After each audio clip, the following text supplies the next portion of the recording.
It is a trivial grammar school text, but yet worthy a wise man's consideration. Question was asked of Demosthenes, what was the chief part of an orator? He answered, action. What next?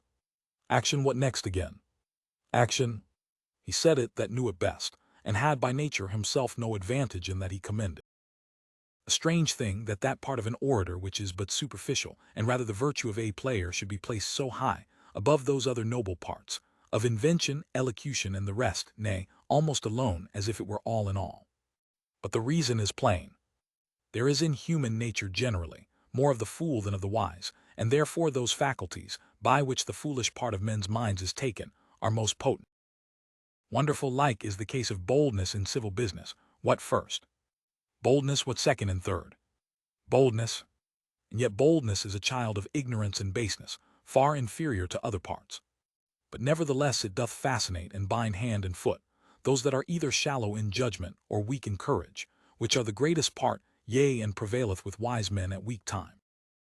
Therefore we see it hath done wonders in popular states, but with senates and princes less, and more ever upon the first entrance of bold persons into action, than soon after, for boldness is an ill keeper of promise. Surely as there are mountebanks for the natural body, so are there mountebanks for the politic body, men that undertake great cures, and perhaps have been lucky in 2 or 3 experiments, but want the grounds of science, and therefore cannot hold out. Nay, you shall see a bold fellow many times do Mahomet's miracle. Mahomet made the people believe that he would call an hill to him, and from the top of it offer up his prayers, for the observers of his law. The people assembled, Mahomet called the hill to come to him, again and again, and when the hill stood still, he was never a whit abashed, but said, if the hill will not come to Mahomet, Mahomet will go to the hill. So these men, when they have promised great matters and failed most shamefully, yet, if they have the perfection of boldness, they will but slide it over and make a turn, and no more ado. Certainly to men of great judgment, bold persons are a sport to behold, nay, and to the vulgar also, boldness has somewhat of the ridiculous. For if absurdity be the subject of laughter, doubt you not but great boldness is seldom without some absurdity.